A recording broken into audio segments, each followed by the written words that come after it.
Efesios capítulo 2, ahí que puedan abrir su Biblia. Vamos a dar la introducción. El título para hoy es Una nueva identidad unidos por la cruz. Efesios 2, del 11 al 22. ¿Sí? Es el título para la prédica de hoy día. Y la verdad que cada vez que tengo el momento de preparar la predicación, bueno, cada vez que voy analizando y estudiando los textos para compartir, es de una tremenda bendición para uno, ¿sí? Porque uno entiende muchas cosas cuando va estudiándolo de esta forma y uno dice, ahora entiendo mejor, ¿no? Lo que el Señor estaba diciendo. Y nos ayuda a entender todo el contexto general, ¿no? del libro, porque a veces leemos algunos versículos de manera aislada, pero no logramos comprender la profundidad del texto, lo que el autor del libro estaba queriendo decir. Pero cuando analizamos todo el libro completo, en base a todo el contexto, uno se hace más fácil de poder entender y comprender lo que el autor quiso decir en su momento y en su tiempo.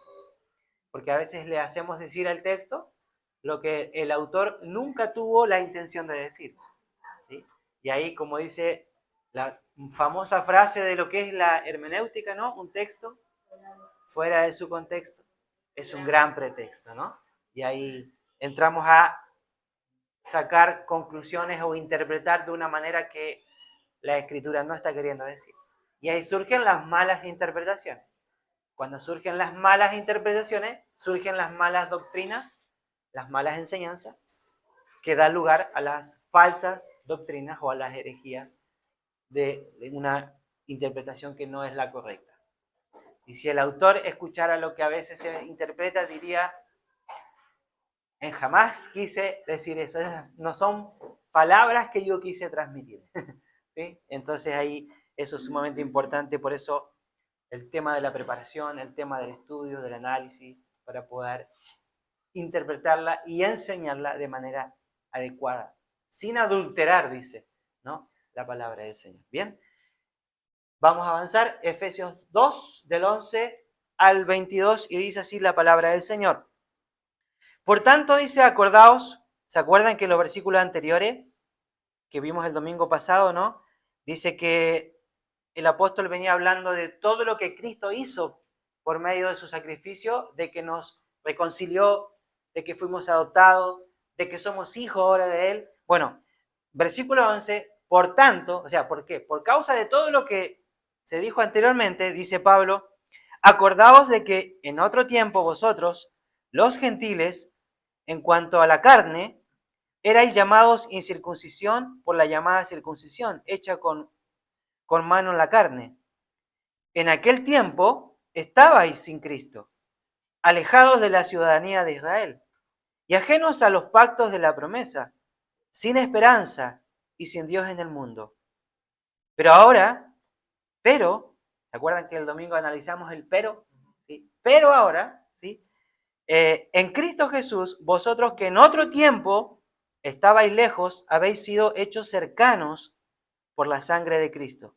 Porque Él es nuestra paz, que de ambos pueblos hizo uno, derribando la pared intermedia de separación, aboliendo en su carne las enemistades, la ley de los mandamientos, expresados en ordenanzas para crear en sí mismo de los dos un solo y nuevo hombre, haciendo la paz, versículo 16, y mediante la cruz reconciliar con Dios a ambos en un solo cuerpo, matando en ella las enemistades.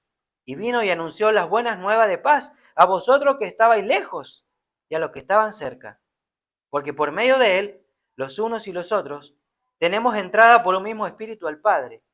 Así que ya no sois extranjeros ni advenedizos, sino conciudadanos de los santos y miembros de la familia de Dios, edificados sobre el fundamento de los apóstoles y profetas, siendo la principal piedra del ángulo Jesucristo mismo, en quien todo el edificio bien coordinado va creciendo para ser un templo santo en el Señor, en quien vosotros también sois juntamente edificados para morada de Dios en el Espíritu.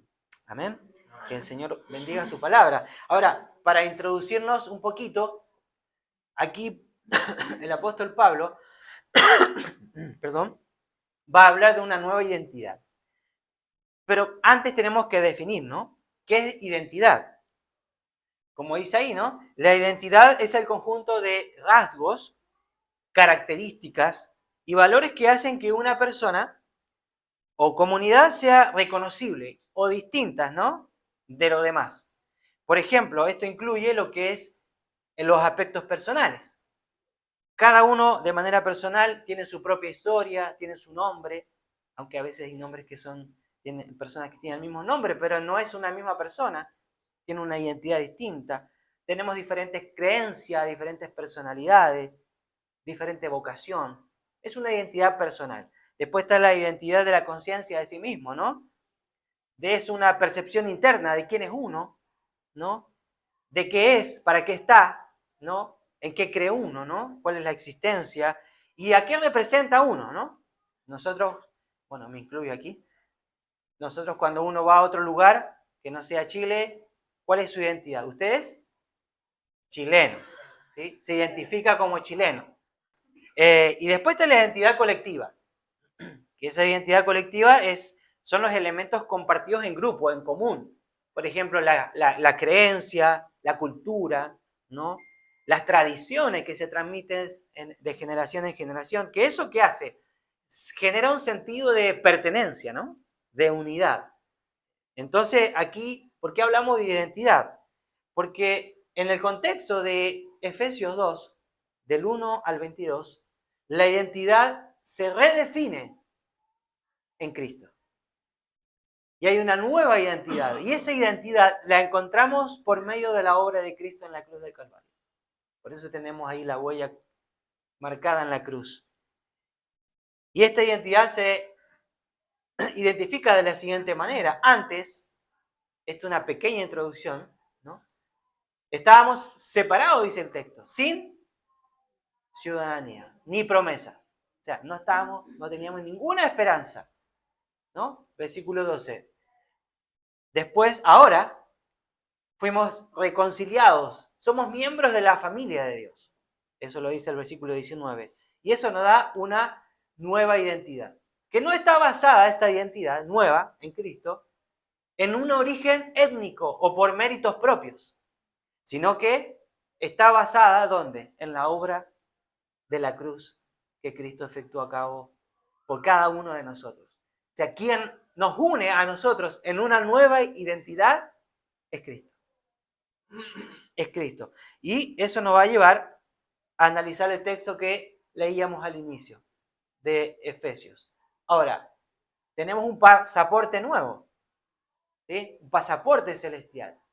Y ahí está lo que nos hace miembros a todos de una nueva identidad, que es la cruz de Cristo, a través de la gracia que Él nos ofrece a cada uno de nosotros. Analizábamos el domingo pasado que esta obra que Cristo hizo para que nosotros podamos ser aceptados por Cristo y perdonados, es por gracia de Él. Por gracia, decía, ¿se acuerdan que analizamos? Ustedes son salvos. No es de ustedes la obra, es por la gracia de Dios. Y es el pasaporte nuevo. Ahora, vamos a analizar en Efesios 2 del 1 al 11. Aquí Pablo describe 3 cuadros que ilustran la nueva identidad que recibimos gracias a la obra redentora de Dios en Cristo. Vamos a analizar 3 imágenes. La primera imagen que nos presenta Pablo es la siguiente. Dice, antes alejados, ahora cercanos. Entonces esto es de los versículos 11 al 13. Ahora, el problema era grande, porque recordemos que Pablo, cuando leíamos en la introducción unos domingos atrás del libro de Efesios, Pablo, ¿por qué escribe a la iglesia de Éfeso? ¿Se acuerdan? Porque había una rivalidad que se estaba gestando dentro de la iglesia de Éfeso entre los judíos y los no judíos, lo que se llamaba los gentiles. Imagínense la situación, era un problema bastante complejo y grande para ese contexto y esa época, porque debemos entender y profundizar un poquito en esto, la separación que existía entre judíos y gentiles, para que nosotros hoy día podamos apreciar la enseñanza de este pasaje y poder aplicarlo a nosotros. Ahora, el versículo 11 no expresa una realidad solo teológica, sino que era una realidad social que existía en esa época. ¿Por qué? Porque para un judío era totalmente increíble que alguna persona pudiera, o algún gentil, ¿no? O alguien que no sea judía, podía ser aceptado por Dios sin la necesidad de guardar las leyes o los requisitos de la ley. O sea, para el judío, para poder agradar a Dios, tenía que cumplir con los mandamientos y de las leyes que estaban establecidas. Y ninguna persona que no era judía estaba extremadamente fuera de esa posibilidad, por el simple hecho de no ser judío.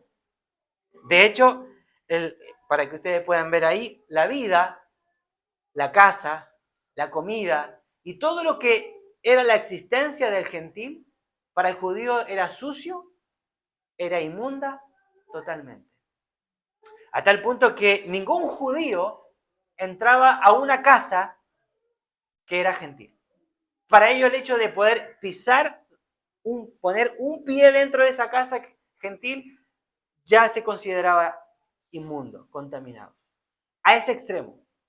Eran extremadamente nacionalistas, eran extremadamente, ¿sí?, racistas los judíos en esa época, y no se contaminaban con los gentiles y no lo entendían. El choque cultural y religioso que se genera en esta situación se da fuerte ¿cuándo?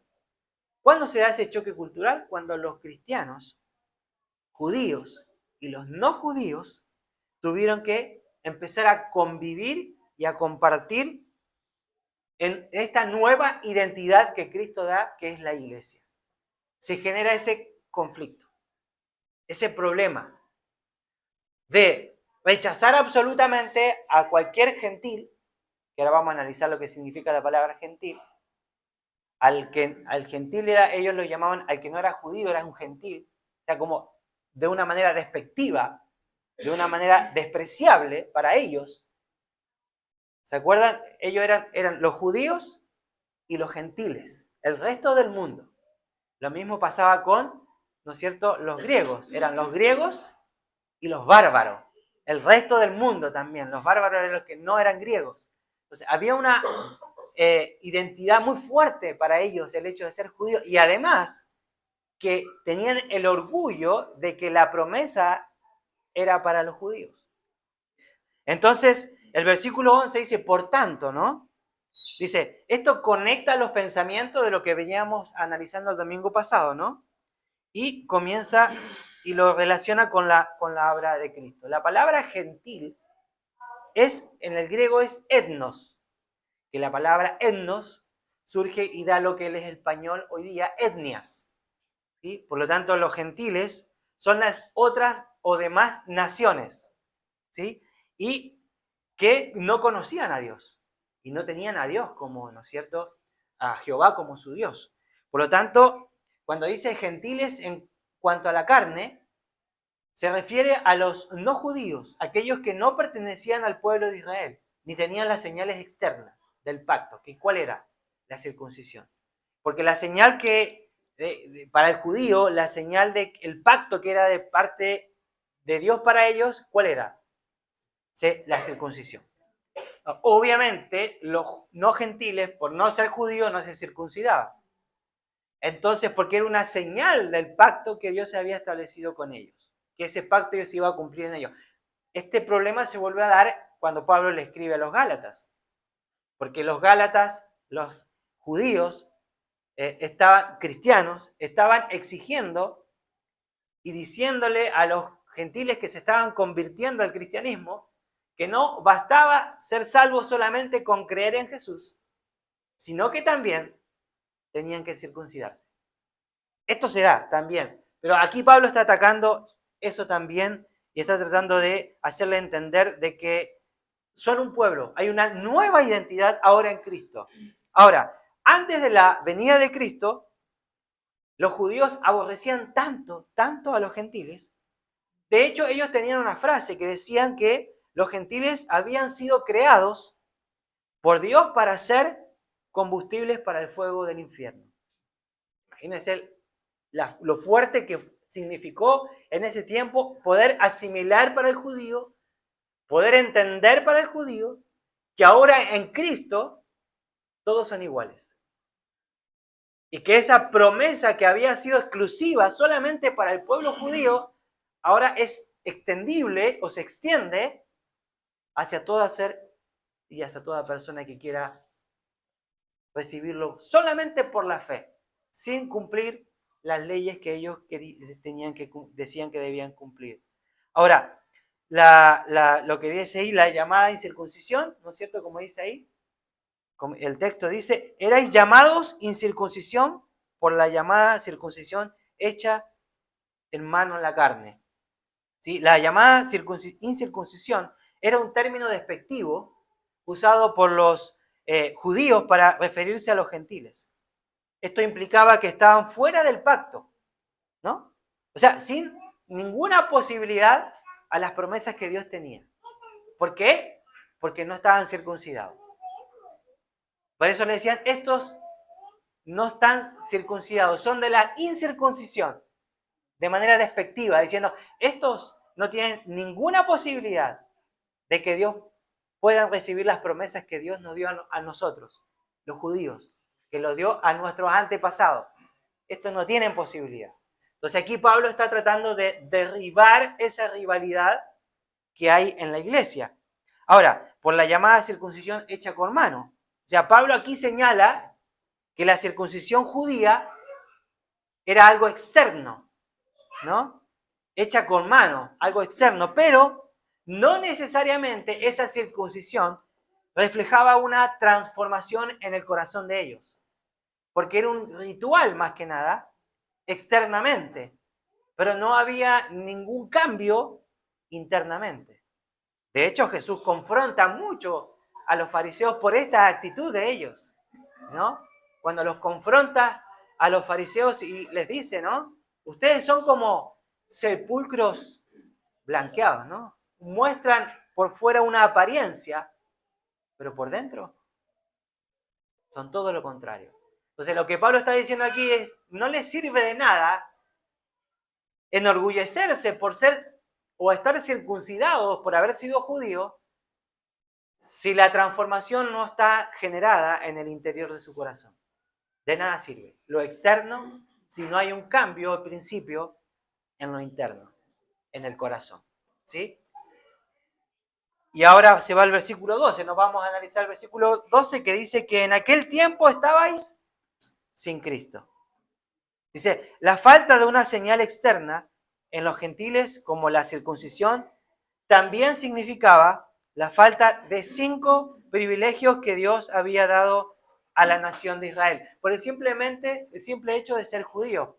Por ejemplo, primero, dice que estaban sin Cristo. Le está hablando a los judíos, a los gentiles. Ustedes estaban sin Cristo. ¿Sí? No solo de manera personal, sino que no pertenecían al pueblo de la promesa. ¿Sí? Estaban sin Cristo. Lo segundo es que estaban alejados de la ciudadanía de Israel. Es decir, no pertenecían a este pueblo escogido. Eran excluidos o ajenos a las promesas que Dios le había dado a su pueblo, ¿no? Aunque algunos gentiles eran admitidos, entre comillas, ¿no? En el judaísmo, aquellos que se convertían al judaísmo, que eran los que se conocen, los que eran prosélitos, los que proseguían por decirlo de alguna manera, estas costumbres, más allá de ser aceptado dentro del estilo de vida de los judíos, igualmente estaban excluidos de todas las promesas. ¿Por qué? Porque seguían siendo gentiles, a pesar de que tomaban y adoptaban la cultura judía. Igual seguían siendo, porque no eran judíos por raza, por naturaleza. Por lo tanto, lo tercero es que dice, eran ajenos a los pactos de la promesa. ¿Por qué? Porque no participaban de la promesa que Dios le había dado a los antepasados del pueblo judío. ¿Quién eran? Dios le dio la promesa a Abraham, Moisés, David, y la promesa fue transmitida y dada a cada uno de estos. ¿Por qué? Porque simplemente ellos eran extranjeros de otro reino. Por lo tanto, dice que estaban lejos. No había esperanza de que esa promesa sea para ellos, porque eran extranjeros, eran gentiles. Cuarto, los gentiles estaban sin esperanza, como dice el texto ahí. A diferencia de Israel, que tenía una esperanza. ¿Cuál era la esperanza que ellos tenían? El Mesías prometido. Había una esperanza como nación, como pueblo. Los gentiles no tenían nada. No había esperanza de nada. Tenían sus ídolos y sus dioses, pero no había una esperanza futura, como lo tenía el pueblo de Israel de este Mesías que Dios había prometido. Y quinto y último, estaban sin Dios en el mundo. La palabra sin Dios en el original es ateos, ¿sí? Ateio, que en el español hoy día es ateo, ¿sí? Que quiere decir sin Dios, apartado de Dios, ¿no? Estaban en el mundo sin Dios. Es decir, los gentiles tenían una vida, una situación de manera desesperada, ¿no? Porque no tenían significado, no tenían esperanza y tampoco no tenían dirección en la vida. O sea, vivían, ¿sí? Para donde el viento los guiara. No había ningún propósito ni sentido en la vida. Así le dice Pablo a los gentiles, así estaban ustedes antes. Cualquier similitud, coincidencia, ¿no es cierto? Con nuestra vida, ¿sí? Es pura, o sea, cualquier similitud con nuestra vida es pura coincidencia, ¿sí? ¿Cuántos de nosotros nos encontrábamos así? Antes de que Cristo nos tomara a nosotros, antes de que Cristo nos encontrara, ¿sí? Y esto es motivo para darle gracias todos los días. Esto es motivo para engrandecer y alabar el nombre del Señor, ¿no? Porque es un estado triste, ¿no? Y mucha gente hoy día está de esta manera. Hay gente que está sin esperanza. Hay gente que no le encuentra sentido a la vida. Hay gente que no tiene un futuro más de esperanza. Y hoy nosotros que hemos podido entender y recibir esto, tenemos que hacerle saber a esa gente de que hay un Dios que puede darle esperanza a su vida. De que hay un Dios que le puede dar sentido a su existencia. Y que ese Dios que está tan lejos, hoy puede estar tan cerca en nuestros corazones. Amén. Y si seguimos avanzando, versículo 13, ¿no? Dice, versículo 13, pero ahora, en Cristo, vosotros que en otro tiempo estabais lejos, habéis hecho cercanos por la sangre, habéis sido hechos cercanos por la sangre de Cristo. Es decir, después de describir la condición espiritual de los gentiles, lejos de Dios, ahora introduce un pero ahora, ¿sí? Que transforma todo. ¿Se acuerdan que el domingo pasado analizábamos que estábamos muertos en nuestros delitos y pecados? Y Pablo dice, pero, de nuevo, pero ahora, ¿sí? Él nos dio vida. Y aquí lo mismo dice, estábamos sin esperanza, sin un sentido en la vida, pero apareció Cristo nuevamente. ¿Sí? Eso es lo que está diciendo Pablo. Dice aquí, pero ahora este es un cambio de época. Es un contraste muy radical. Pablo está diciendo, antes estaban muy lejos de Dios, pero ahora fueron acercados por medio de la sangre de Cristo. Amén. Qué tremendo, ¿no? En Cristo Jesús, la unión con Cristo es el eje principal de una transformación en la vida de una persona. ¿Por qué? Porque no es por méritos propios, humanos, sino es por el hecho de estar en Él y por Él y a través de Él. Qué tremendo, ¿no? El cuadro de separación y de desesperación que los gentiles tenían antes de la muerte de Cristo ejemplifica la necesidad de que cualquier persona tiene antes de conocer a Cristo. Como lo veíamos, una vida sin esperanza, sin sentido, una vida totalmente perdida, ¿no es cierto? Una vida totalmente ajena, lejos de los planes y propósitos de Dios. Ahora, los gentiles que en otro tiempo estaban lejos, tanto de Dios como de los judíos, han sido hechos cercanos por la sangre de Cristo. Dice, habéis sido hechos cercanos por la sangre de cada persona que confía solo en Cristo para su salvación, sea judío o gentil, entra en una unión espiritual e íntima con Dios. Cada persona que decide acercarse, la puerta está abierta. El Señor extiende su brazo. Ese Dios que se ve tan lejos, hoy está tan cerca a nosotros, ahí, a una decisión personal que podamos tomar y recibir, ¿no? Este es el proceso donde Pablo habla también en 2 de Corintios, ¿no? En capítulo 5 dice, y esto proviene de Dios, quien nos reconcilió consigo mismo por Cristo. Pero no solamente nos reconcilió, sino que dice, y nos dio a nosotros hoy día el ministerio de la reconciliación. Que Dios, dice, estaba en Cristo, ¿qué estaba haciendo? Reconciliando consigo al mundo. Y aquí viene lo más interesante. No tomándoles en cuenta a los hombres sus pecados. Y nos encargó a nosotros hoy día la palabra de la reconciliación. Hoy día nosotros tenemos la posibilidad de que como una vez nosotros fuimos reconciliados con Dios, también nosotros podamos reconciliar a otros para que puedan acercarse al Señor. Qué interesante lo que Pablo dice ahí, ¿no? Dice, por la sangre de Cristo, termina diciendo el versículo 13. O sea, el sacrificio de la cruz es el medio por el cual se logra esta cercanía. La sangre representa expiación, reconciliación y acceso al Padre. O sea, todo aquel que quiera reconocer y aceptar a Cristo en su corazón y reconozca que Cristo murió por sus pecados, puede acercarse a ese Dios que a veces está tan lejos y puede tener una vida de reconciliación con el Señor. Todo por la obra que Cristo hizo. Amén. Y esto nos lleva a la segunda imagen que Pablo habla, ¿sí? Como vemos ahí. La segunda imagen es la reconciliados por Cristo.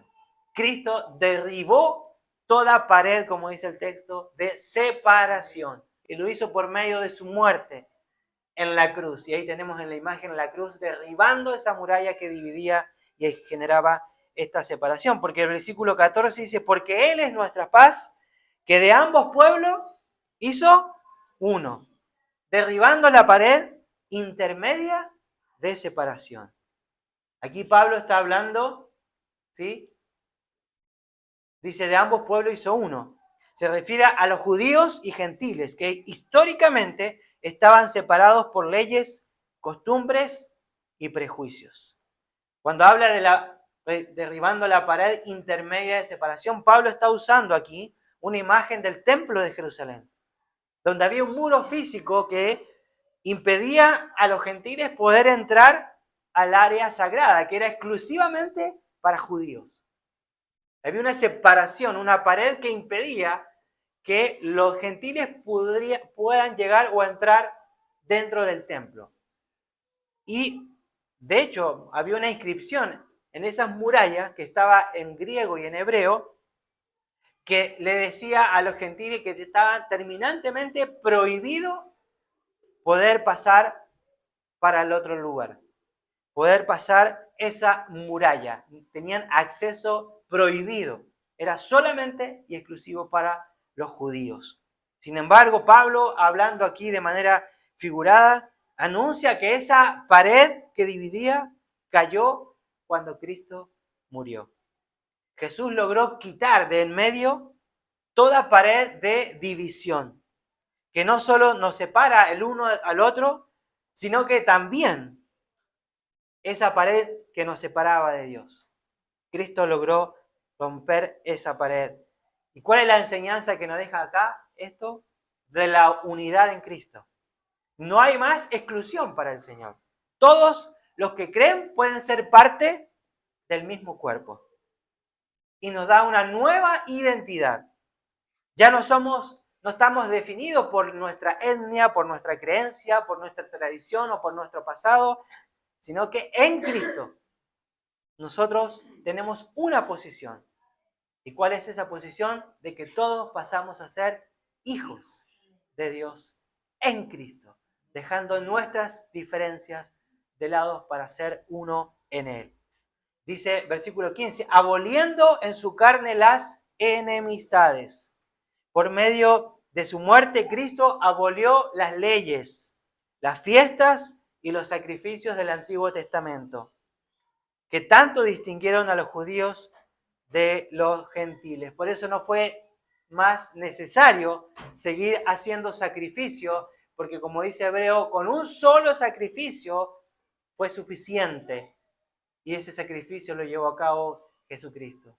Por cuanto por un hombre entró el pecado, dice, por un hombre también entró la salvación al mundo, que es por medio de Cristo. Y dice, la ley de los mandamientos expresados en ordenanzas se refiere a la ley mosaica, con sus costumbres, ¿no es cierto?, sus dietas, sus ceremonias.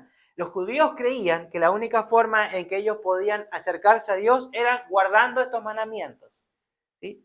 Y en el tiempo de Jesús, la ley de Moisés se extendió, esta ley de los mandamientos, los 10 mandamientos. Bueno, los judíos no tuvieron la mejor idea de expandir esta ley, hasta el punto a que tenían más de 500 ordenanzas. Alguna dice que eran cerca de 600 ordenanzas y reglas que hacían imposible que el hombre se pueda acercar a Dios. Era imposible que alguien pudiera cumplir todas las ordenanzas. El hombre, en vez de acercarse más a Dios, a través de estas leyes, de estas ordenanzas, hacía que el hombre se alejara más de Dios y que se hiciera más difícil e imposible de que el hombre pueda acercarse a Dios. Totalmente alejado. Pero Romanos 10, versículo 4, dice que Cristo fue el fin de la ley. En Cristo se cumplió toda la ley y Él le dio final. Él finalizó la ley. Cristo cumplió y superó la ley, aboliendo su función, esta función divisoria, porque la ley hacía una separación entre Dios y el hombre.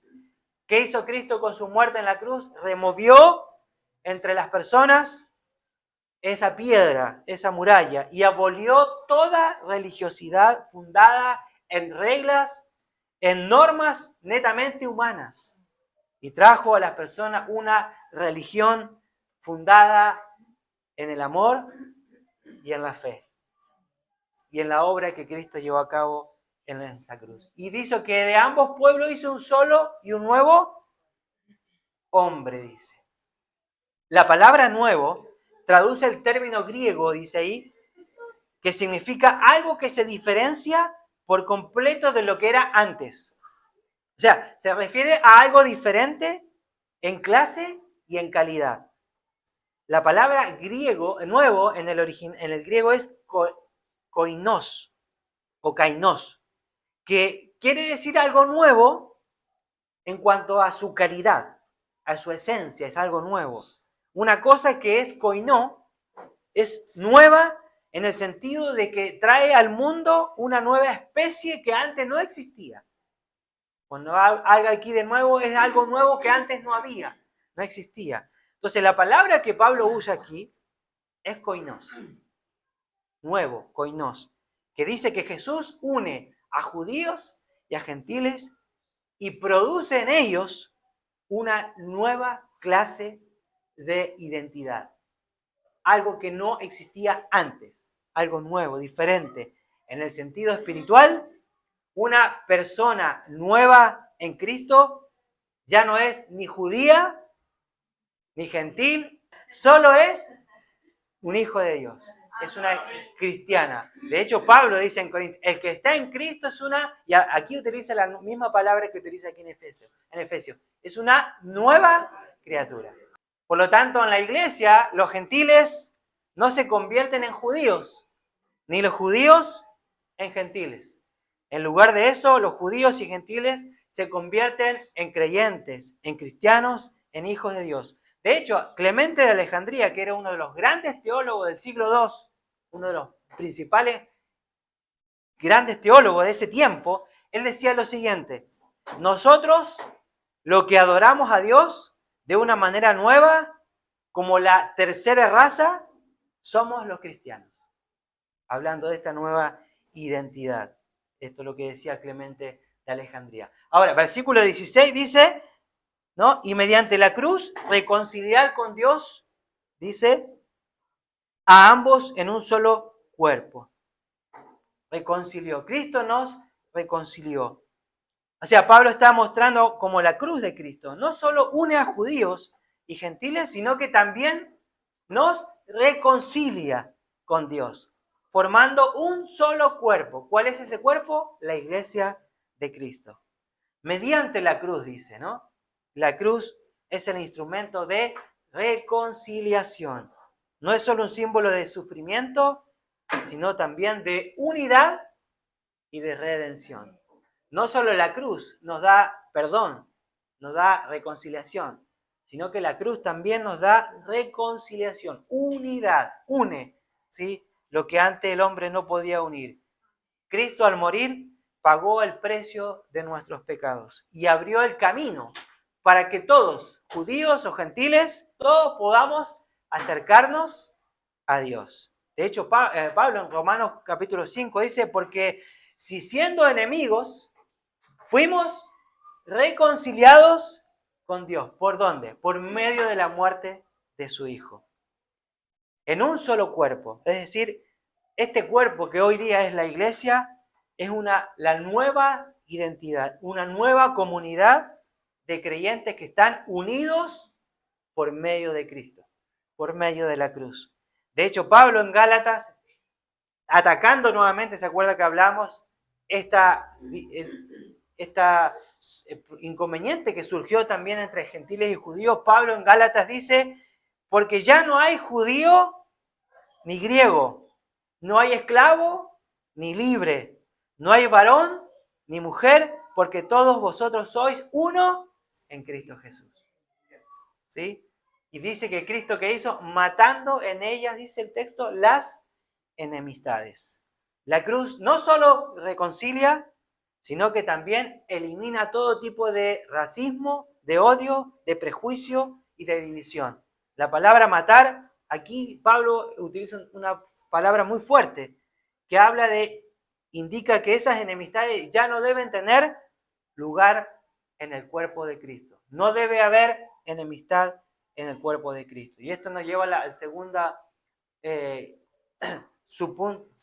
imagen del segundo punto, que es Cristo anunció la paz, versículos 17 y 18, y dice, y vino y anunció las buenas nuevas de paz a nosotros. ¿Sí? Vino se refiere a la venida de Cristo, no solo en carne, sino también en su obra redentora, en la proclamación del Evangelio. Aunque Jesús no predicó exclusivamente a gentil, ¿sí? Sino que él predicó más a los judíos, su mensaje fue extendido hacia el pueblo gentil por medio de ¿quiénes? Por medio de los apóstoles. Se extendió, ¿sí? De hecho, Jesús da en su ministerio algunos indicios de que este mensaje de salvación era para todo el mundo. Cuando él se encuentra con la mujer samaritana, cuando él sana a la mujer, a la cananea, ¿sí? Él le dice, pero Señor, no es bueno de que, dice el Señor, ¿no? De que le tire comida a los perrillos. Y dice, bueno, aún los perrillos comen. Bueno, el Señor estaba dando indicio ahí de que su mensaje no venía exclusivamente para judíos, sino que también se iba a extender y expandir, ¿sí? Hacia toda la humanidad. De hecho, él dice también, cuando declara a Jesús en Juan y habla del buen pastor, dice, yo tengo otras ovejas que no son de este redil. Y ahí está haciendo alusión al pueblo gentil, a los que no somos judíos, ¿sí? Y está dando inicio, señales de que este mensaje se va a ir expandiendo hacia toda la humanidad. Dice, aunque Jesús predicó, bueno, principalmente a judíos, el evangelio se expande hacia todos. Dice, anunció las buenas nuevas de paz. ¿Por qué? Porque el Evangelio de Jesús es un mensaje de reconciliación con Dios, pero también entre los hermanos, ¿sí? Porque en Cristo podemos dejar nuestras diferencias de lados. Dice, a vosotros que estabais lejos. Aquí se refiere a los gentiles, ¿no? El texto, ¿no?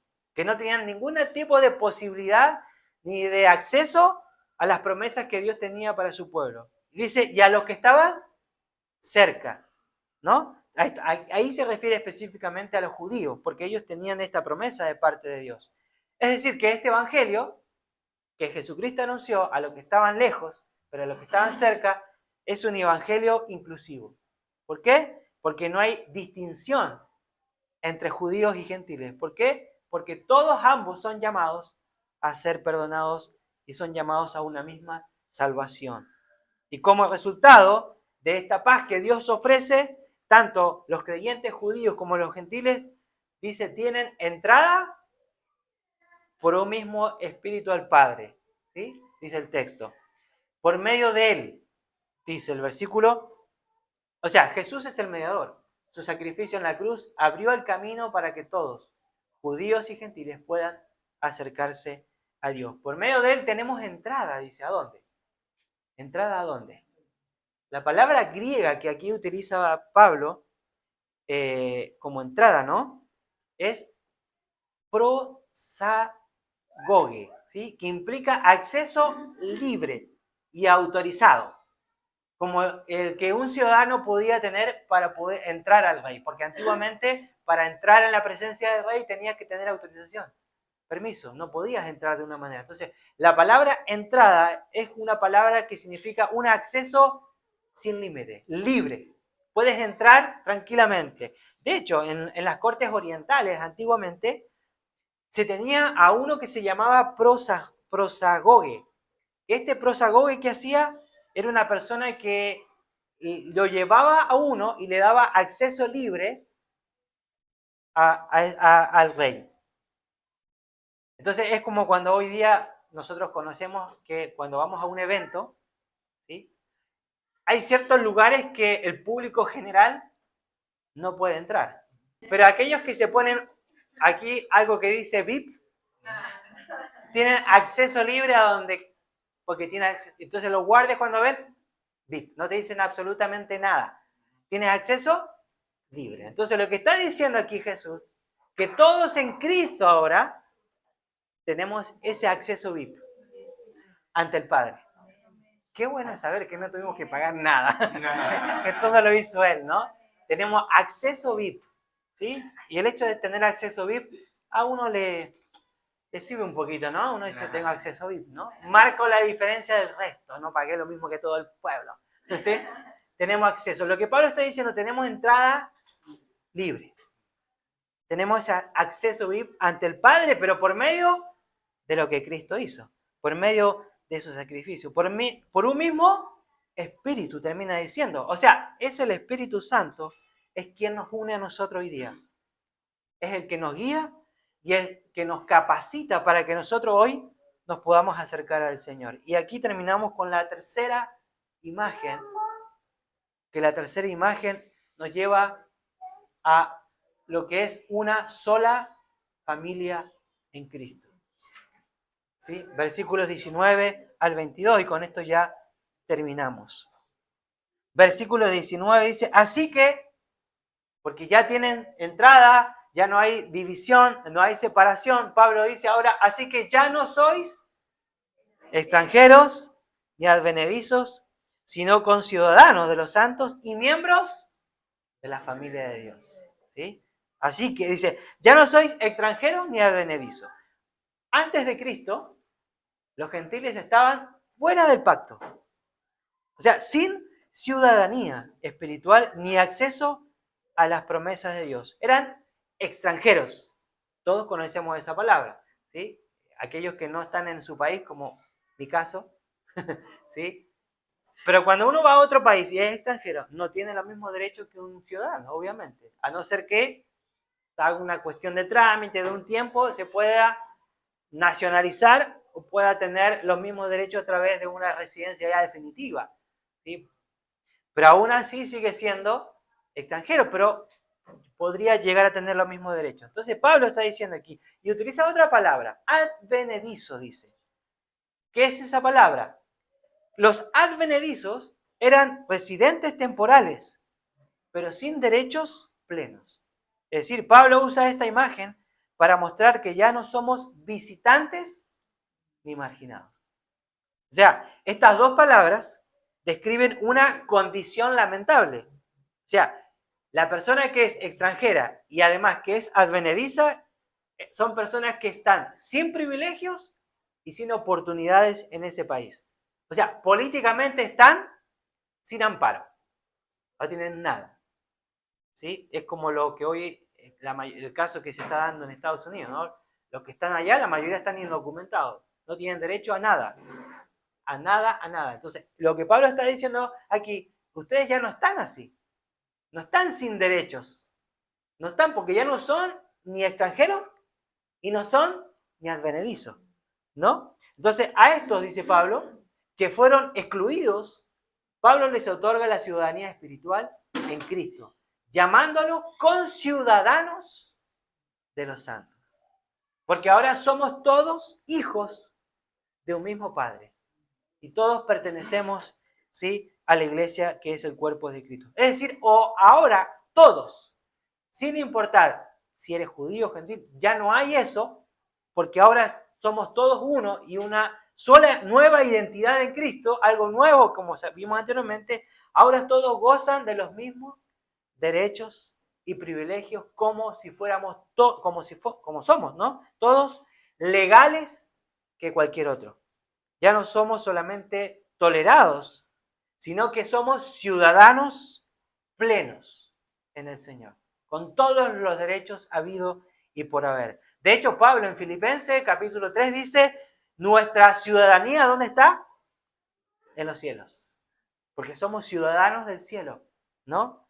Donde también esperamos, dice, al Salvador y al Señor Jesucristo. Es decir, los creyentes gentiles llegan a ser conciudadanos de los santos y miembros de la familia de Dios.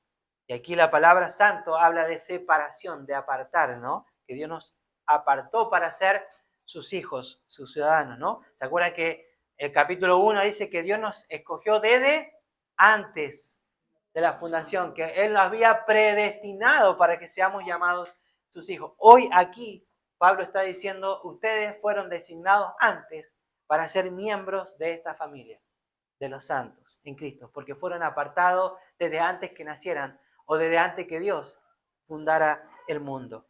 Pablo eleva la metáfora aquí, no solo dice que somos ciudadanos, sino que ahora somos hijos en una nueva familia en Cristo. En el contexto grecorromano de esa época, ser parte de una familia, ¿qué significaba? Significaba protección, legado y privilegios. Entonces lo que Pablo está diciendo, ahora ustedes son hijos, tienen protección en Cristo, tienen un legado y tienen privilegios en Cristo. Y el versículo 20 dice, edificados sobre el fundamento de los apóstoles y profetas. O sea, la iglesia no es una estructura física, sino una comunidad viva que se edifica ¿dónde? En la verdad y en la gracia de Dios, ¿no? Sobre el fundamento, dice, de los apóstoles y profetas. El fundamento representa la enseñanza revelada por los apóstoles del Nuevo Testamento y los profetas del Antiguo. La iglesia se edifica sobre este fundamento.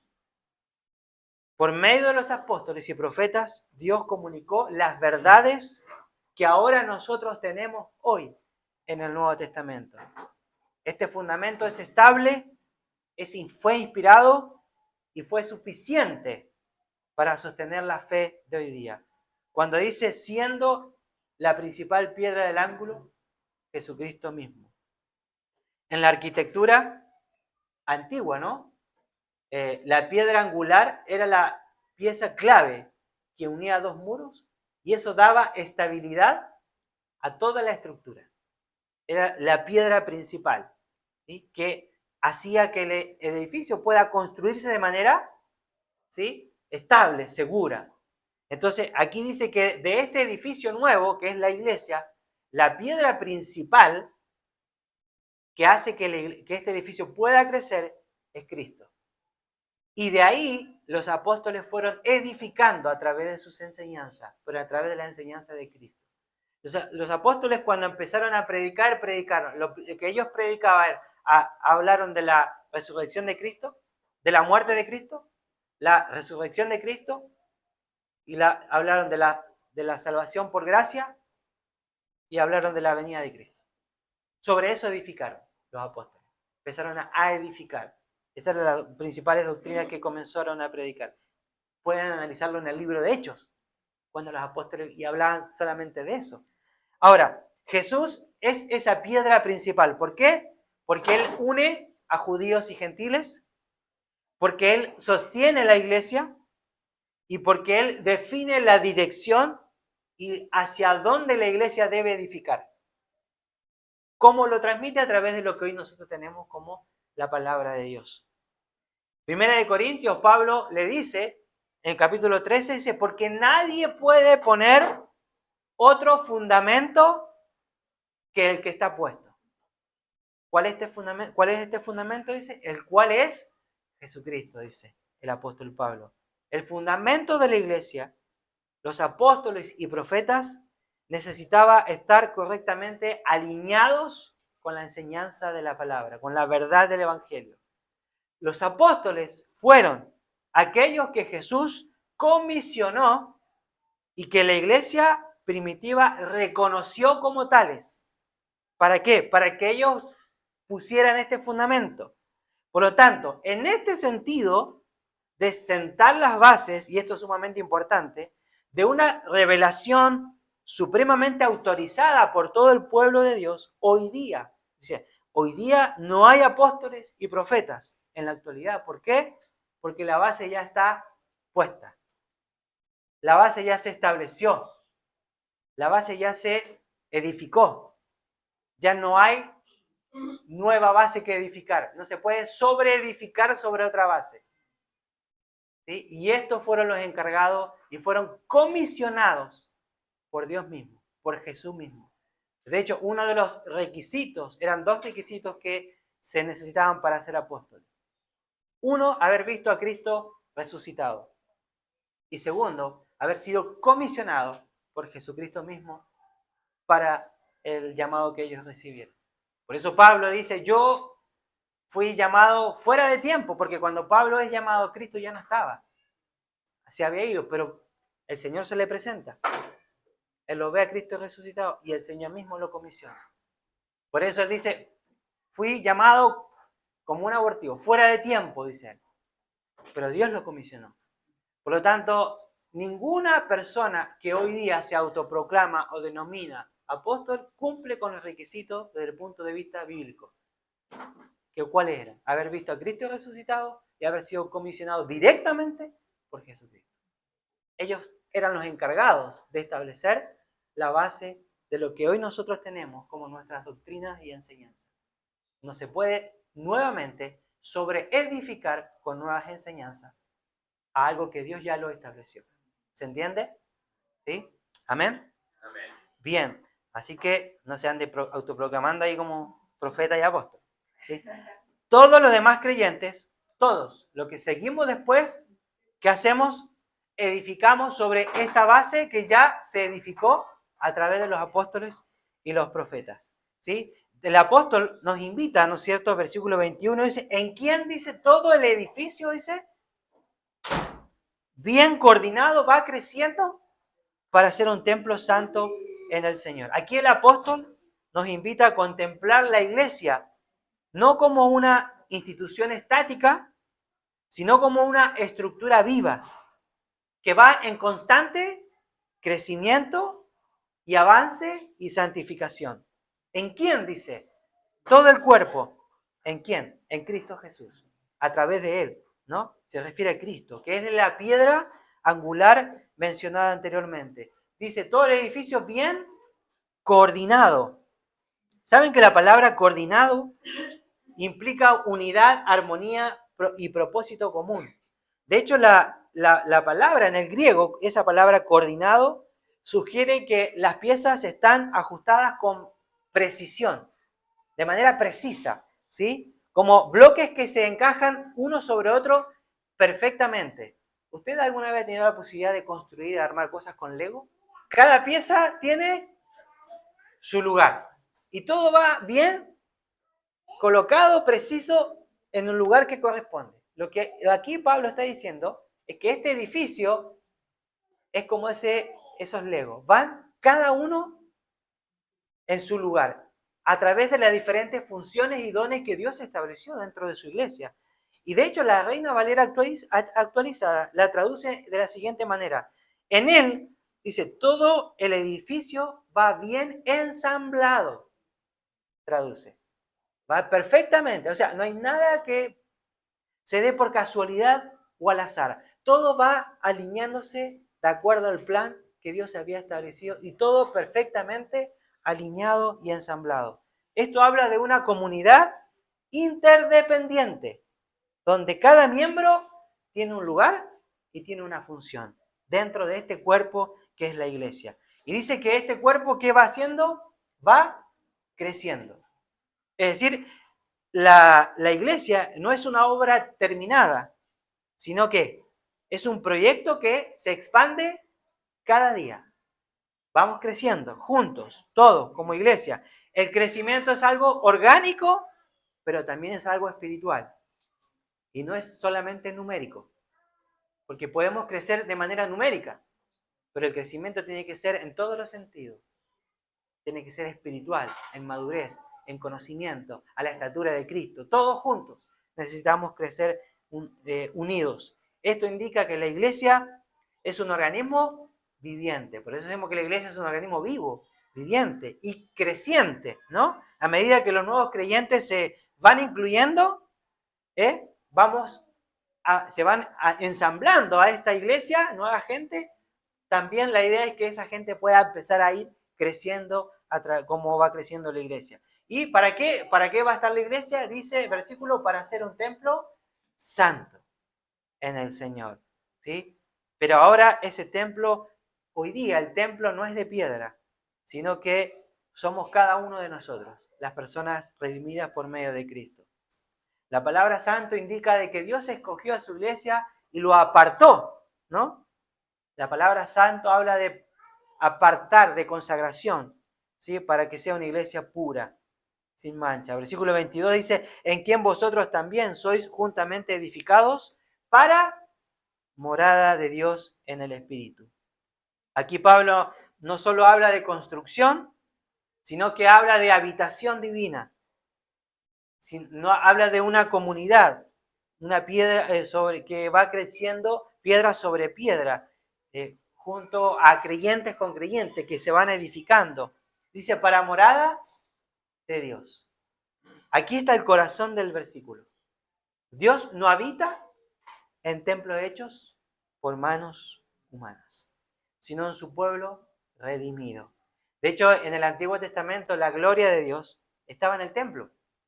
¿Sí? El hecho de cuando bajaba la famosa Shekinah o la nube de gloria implicaba que la presencia de Dios estaba en el templo. Y por eso tenían que trasladarse cuando subieron para que la presencia de Dios los acompañara. Y eso representaba que Dios estaba en medio de su pueblo. Pero en esta era nueva, en esta iglesia nueva, la iglesia es el nuevo templo, donde Dios vive, actúa y se manifiesta a través de su iglesia. ¿Y cómo lo hace? A través, como dice el texto, en el Espíritu. O sea, la presencia de Dios en la iglesia ocurre por medio del Espíritu Santo. Sin el Espíritu, el edificio sería solo una estructura. Con Él es un templo vivo, ¿no? De hecho, el Espíritu Santo hoy día habita en cada creyente. De hecho, Pablo le dice a los corintios en este texto tan conocido, ¿o ignoráis que vuestro cuerpo es el templo del Espíritu Santo, el cual está en vosotros, el cual tenéis de Dios y que no sois vuestros? Entonces, el término que se traduce en morada, como dice ahí el texto, ¿no es cierto? La palabra morada da una idea de residencia permanente, ¿sí? Por lo tanto, Dios, por medio de su Espíritu Santo, se convierte en nuestro residente constante y diario en nuestros corazones. ¿Sí? Dios vive, ¿dónde? En su iglesia, por medio del Espíritu Santo, quien ha sido dado, como decía, ¿se acuerdan los versículos capítulo 1? Como sello, ¿se acuerdan que analizamos? Como garantía a cada uno de los que creen en Jesús. La tarea de la iglesia como morada de Dios, ¿qué es? Es reflejar la gloria de Dios a través de nuestras vidas. ¿Sí? Nosotros como iglesia debemos reflejar a Dios, mostramos a Dios, porque Dios vive y habita en medio de su pueblo, en cada uno de nosotros. Dios habita en cada uno de ustedes a través de su Espíritu Santo que hoy está en nuestro corazón. Amén. Y ya finalizando como conclusión, Pablo mostró que aunque anteriormente los gentiles estaban fuera de la familia de Dios, ahora en un solo y nuevo hombre con los creyentes judíos. Esta nueva identidad es como un templo que se estructura sobre los apóstoles y profetas, siendo Cristo la principal piedra del ángulo. Además, es habitado por Dios a través de la presencia del Espíritu Santo en cada uno de sus hijos, ¿no? Y para ir finalizando ya, Juan también captó el significado de esta promesa en su visión del cielo nuevo en Apocalipsis, ¿no? Y la tierra nueva donde Dios habita. Y dice en Apocalipsis 21:3, dice, he aquí el tabernáculo de Dios está con los hombres. Y Él habitará con ellos. Y ellos serán su pueblo. Y Dios mismo estará con ellos como su Dios. ¿Sí? Este tabernáculo es la iglesia, la obra maestra de Dios en Jesús. Amén. Gracias por escuchar este audio. Esperamos que haya sido de bendición para su vida. Para más videos y prédicas ingrese a nuestro canal de YouTube.